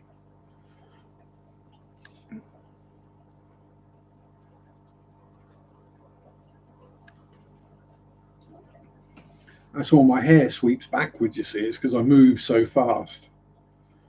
It's me doing water changes. Same speed as me watching the water go down the plug hole and then spotting a pleco in there. Oh, crap. Yeah, that's a regular occurrence. Oh, thank you, Dusty. Yeah, that's a. I'm always very careful now when I clean out the sponge filters because the amount of times there have been plecos or pleclets hiding in the sponge filters and nearly gone down the sink. I forget how many snails and shrimp have probably gone down there.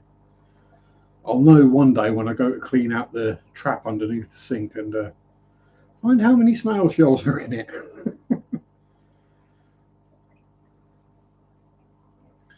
Strap computers haven't released it out of the sky.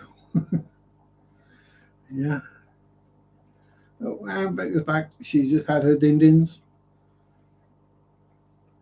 So she now weighs more than Dusty's piece of Texas Holy Rock. Pour the water through in it. Yeah, I know, but pouring a 3-gallon bucket into a sink.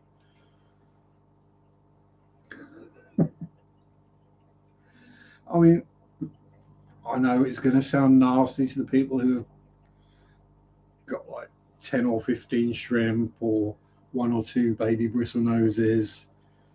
When you got hundreds or thousands of them, losing 1 or 2 isn't really an issue. Bit more a heartbreak when, like last week, when you had to get rid of another spawn of super reds and you're looking at £450 going down the drain. But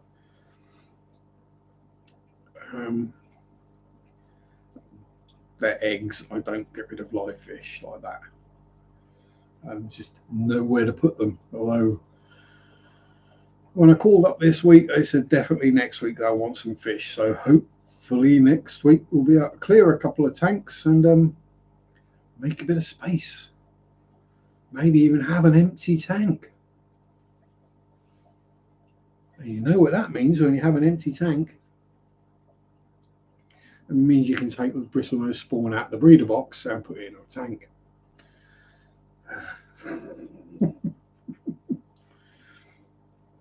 Yeah. Hopefully have at least one empty tank for long enough that I might be able to buy some new fishies or figure out where to put them. Although I will wait till I've got a new display tank to actually put said fishies in. Rubs the lotion on its skin, or else it gets the hose again, and then it puts the lotion in the basket. You're not going to catch me out with that quote, Bob. I know that movie all too well. I'd F me.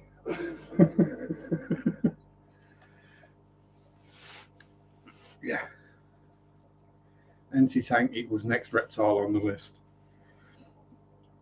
Exactly. I've still not. Yeah. Yeah, maybe some point, someday, we'll get there. But yes. I've still got to figure out what to put in the new tanks, as it were. At least one will be getting set up and put in place, but the other one might go there, but I'll have to like beef up the coffee table or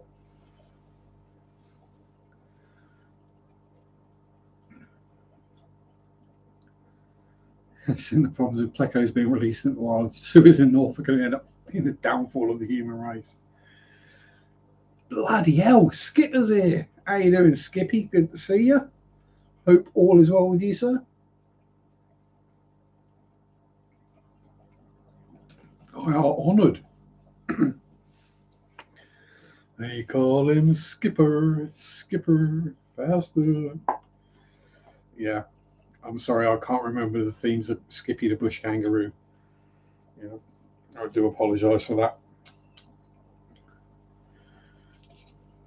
And I'm not going to do the accent because my Australian accent is really bad. It turns Welsh after about 3 words, or Indian, which is even more offensive.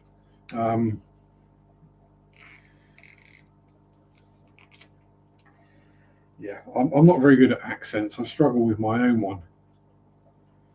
Make it a bit more exciting to go pond tipping if we had plecos in the UK. It would. Flip a theme tune will do instead. Exactly.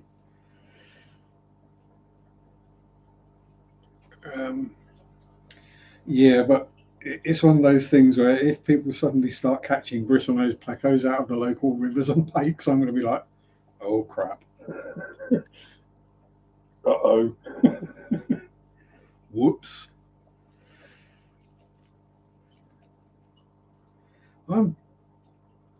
Skippy, Skippy, Skippy the bush kangaroo. Actually, I don't know. Do you reckon Ancestors would survive in our waterways, Rebecca? I mean, the food's there. Not really any predators that would take out an armored catfish. Just whether they can deal with the temperatures in winter.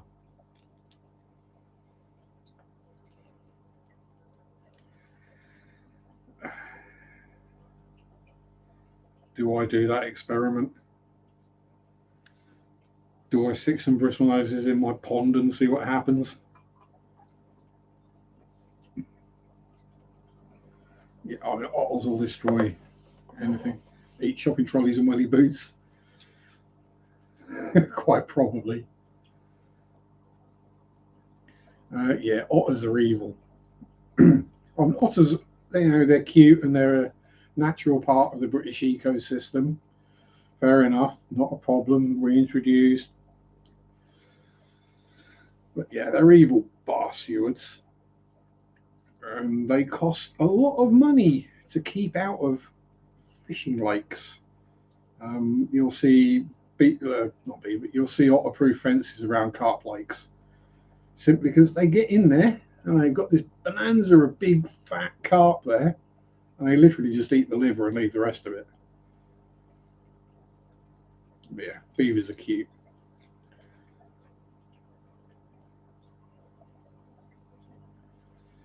Scary animal. Ferrets. Yeah, ferrets and stoats are. Yeah. I wouldn't say I'm scared of them. I have a healthy respect for them because they're very fast and they've got very sharp teeth and don't let go. I've been sat there fishing and had a baby rabbit come steaming out of the bushes to the side of me and a baby stoat jump on it. And I'm absolutely not aware that either of them were anywhere near me until the stoat killed the rabbit about 6 feet away from me and dragged it off. They bite for the fun. Yep. Yeah, they're like hamsters. Hamsters must be mustelids. They're just psychotic, evil bastards. They just bite because they can. So, oh, I have teeth. I will use them. Why so many people get a hamster for a child's first pet is beyond me.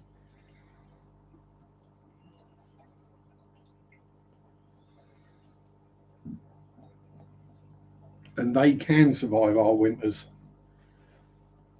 It's amazing we haven't got them around because they escape all the time and they can survive it. Won't you eat wild haggis? Oh yeah, haggis are scary. Don't want them jumping out off the moors in the middle of the night. Rather have mountain lions or drop bears. Taxidermy haggis. Yeah, I'm sure you could get a pig's stomach somewhere. That's all it'd be. Yeah, the drop bears. Yeah, you got to watch out for them drop bears. They're evil. Very easily confused with the koala.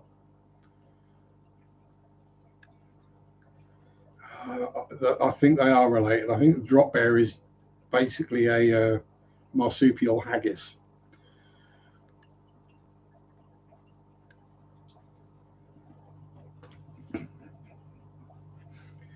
Yeah, there we go. There's a new cryptid, the marsupial haggis.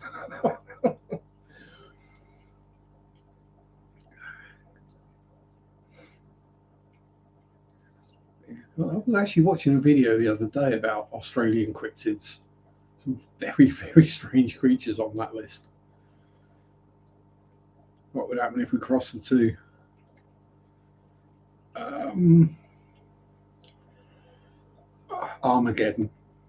I'm going with Armageddon.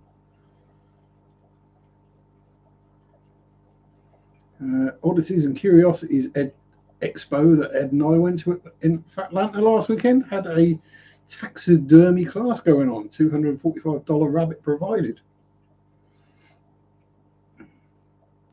Yeah, go straight for the tatties and the neeps. You've got to watch your neeps around the haggis. British cryptids are fascinating. Yeah, we've definitely got plenty. And not just the gingers were considered British cryptids. Yeah. I found out my fox jaw wasn't a fox. Compared it and found with a bit of research, I have a dog skull. Yeah, or dog jaw. Yes, they are slightly different. How do liquids do? And that rhymes. I'm a poet and I don't know it. I could be a rapist. Parents had a taxidermy jackalope. Yeah, jackrabbit with a pair of antlers on it.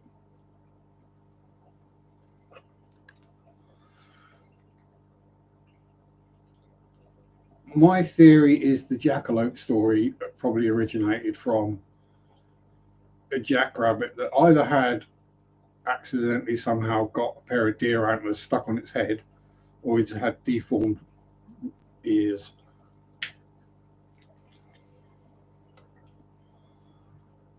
The one I like is the bunny corn. That's awesome. Basically a rabbit with a horn.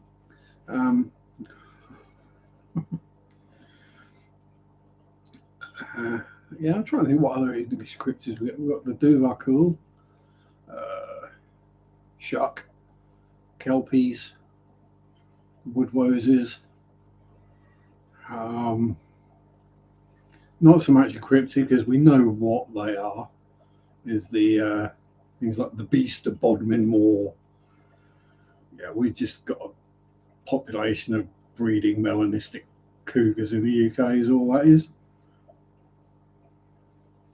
You love anything unicorn. Well, imagine a bunny with a unicorn horn. And that's a bunny corn.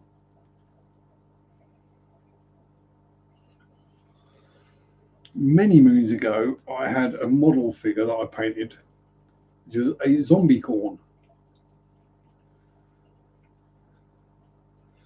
Beast of Bodmin Moor would be cool if it was some kind of giant wolf bear thing. Yeah, it would, but let's be honest, it's just the offspring off of the released wild cats or big cats that were released in the 70s or 80s when it became illegal to keep them. Forget when it was it came in, but yeah, everyone had to get rid of them, and obviously no one wanted to kill them. And when all the zoos were full, the rest basically got released into the wild. You know, like people when they dump their goldfish into the local lake or their koi, when they decide to fill in their koi pond because they've had enough of it.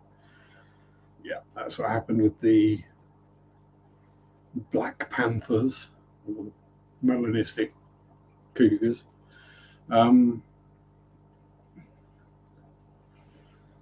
Thank you very much, Mark, for gifting the memberships. Let's see who's got it turned on. Rebecca, quick, turn it on. Oh, we've got Coro, and Queefy, and Gina, Sherry, and Scotty. There's actually some people here who got them. And, I think it's if you go to the $sign or the join button, there's an option somewhere down there to turn it on to receive gifts.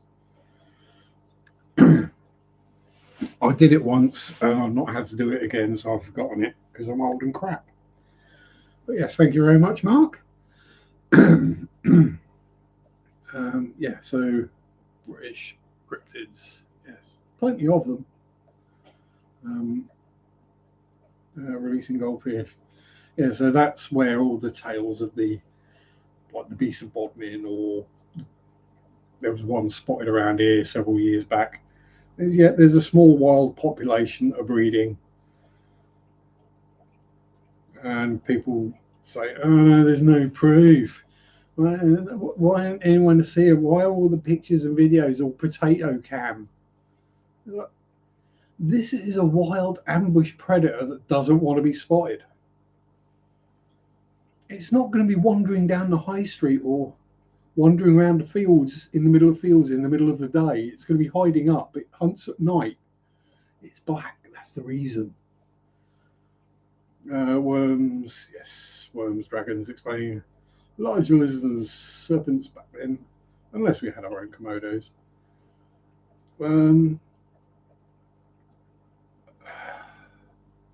Try to remember, there is a Suffolk tale about a dragon in a river, and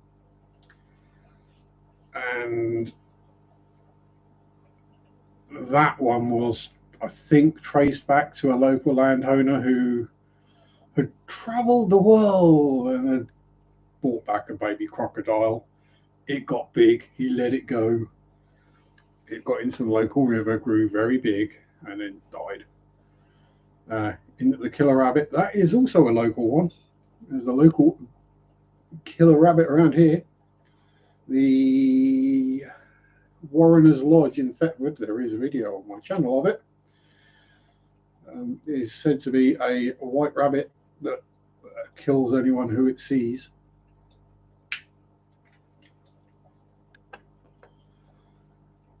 Now, where I think that story came from is obviously lots of drinkies involved, and probably just an albino rabbit, because they're saying it's a big white rabbit with glowing red eyes. I'm thinking, that sounds awfully like an albino rabbit. And if you've not seen them and you're not familiar with them, it could possibly be quite scary. If you're coming home pub drunk at 3 in the morning.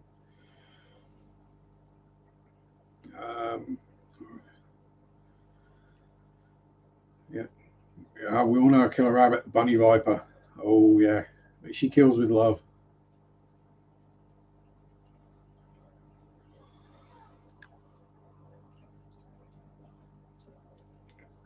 Pet crocs. I mean, I suppose technically, if I've got the right license, I know the right people to get a pet caiman if I wanted one. Not sure what we have in Bristol other than ghost stories. We have the locals, they're scary enough. Met the most haunted pub in Worcester. Didn't realise it wasn't scary. Exactly. Not every haunting is a negative, hairy, scary, nasty thing. It's probably just people who used to either drink there or live there or whatever. Yeah, they just chill. Pam Sasquatch. That's just yellow when he visits.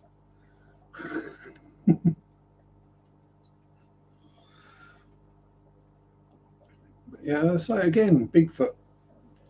Believe or not, well, it's one of those things. There's that much unexplored wilderness, well, not necessarily unexplored, but that much boreal forests and whatever in the north of North America that anything could hide up in there and you'd never see it. Haunch of Venison as well as Salisbury has a mummified hand. There's I can't remember the name, there's a church around here that's actually got the skull of what apparently was a saint or something, and apparently that's haunted as well. It's a church. Most of them are, let's be honest. See you later, Dusty. Have a great day. Don't do anything I wouldn't do. I know that doesn't cut much out, but you know.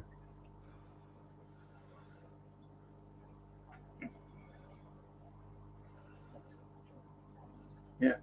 Yella's face definitely gets things demonized rather than demonetized. It's like me when I visit a church, it has to be reconsecrated afterwards. Japan does have a lot of cryptids and folklore, because I'm not saying it's believe, but the folklore is still taken seriously over there, where most of it's kind of rubbish over here. And yeah, it's all generally I think it's an Asian kind of thing where they still, and yeah, Asian kind of thing, probably Africa as well, where they still tell the stories, they still use and keep in touch with that part of their culture. My haunted video. Went to the most haunted building in Liverpool while I was down there. Speak English, Sharpe. Legend has it when the ghosts steal the wheels from your car outside. Yeah, the ghosts. Yeah, I've witnessed this. They're all wearing shell suits and have got perms. And if you hear it, it's a very scary noises. Calm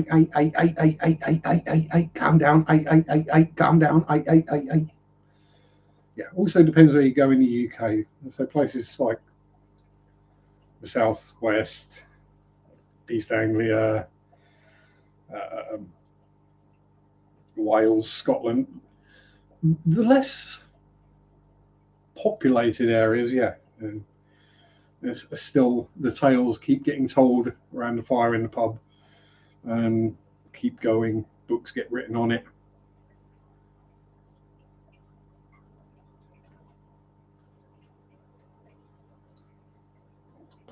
Weirdos like me make videos on it. Um, yeah. Apologies to any Scots who, any Scousers that happen to be watching for my, uh, not necessarily racist, my stereotypical Mickey take. Let's just say, you know, it's meant with love.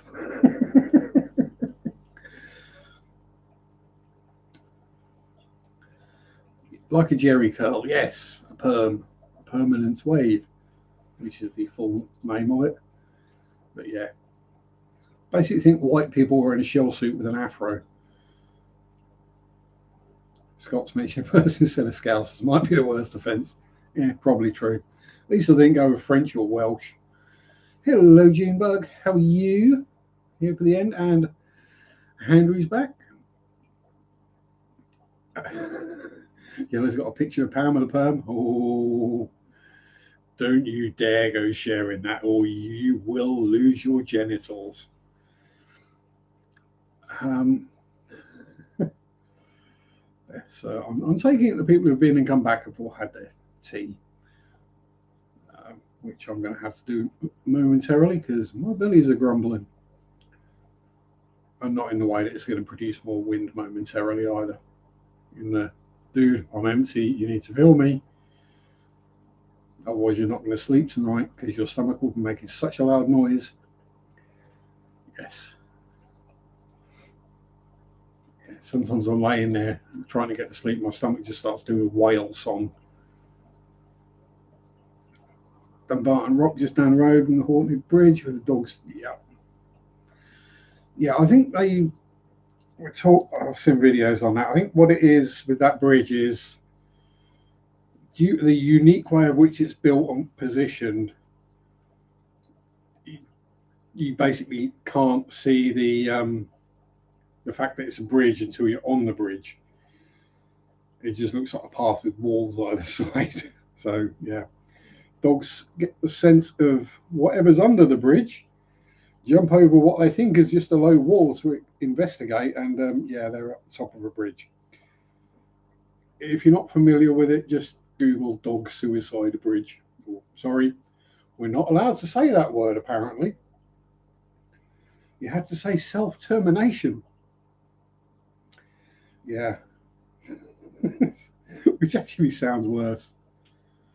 Horses have issues with certain patterns. It might be similar. Yeah, I think it's just because the way that the the bridge is if you coming on it from one end, it literally just looks like forest. You know, you can't see the fact there's a gorge there, basically, or a valley.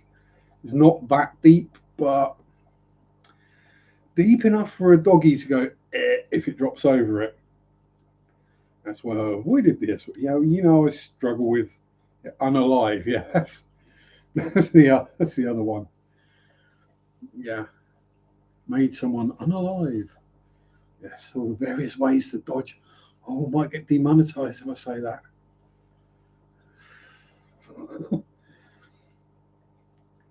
Yeah, it is quite amusing when you hear the X. Yeah, yeah, but that's not what you want, though, is it? An ex that's alive, gone to the other world.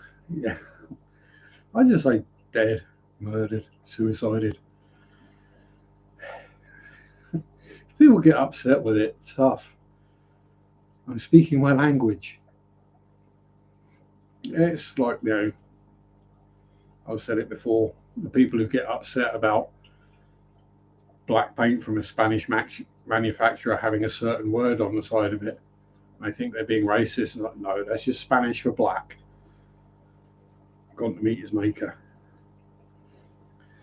Yeah, there you go. I know what they should do. That bridge, they should paint it in a rainbow. Not for pride, just so the dogs can go over the rainbow bridge. Now, that's a solution.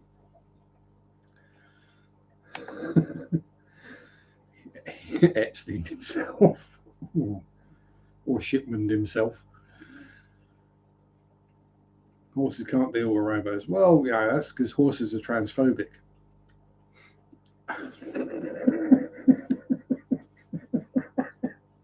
Oh dear, I do apologise for that one. Pining for the fjords. Yeah, if you just Google it, I mean, there's videos on YouTube on it, Andrew. So just dog suicide bridge. There's plenty of. Yeah, they're not committing suicide. They don't realise that they're jumping to their death. Um, Dead horses stick together. Yes, they do. They stick a lot of things together, and a lot of people probably wouldn't realise how much things are stuck together with dead horse. No pot of gold, any pot would do. Good girl, June. Anyway, my time is up. I'm afraid Corey is doing his waffling. So, what should we go with?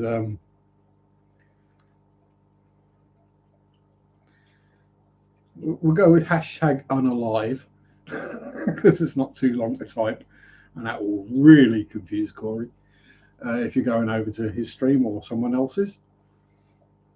But thank you everyone for watching. Thank you, Dan, and that blood. Dan, sort your head out, Sharpe. Okay. Thank you, Bob and Ricky, for the super chats. Mark for the memberships. Thank you, everyone else, for being here, taking the time to sit here and listen to this idiot waffle, hitting like buttons, commenting, and all the good stuffs. So, yeah, have a great week. Stay safe. Enjoy your hobbies. Have fun. Peace out. Rock on. Bye bye.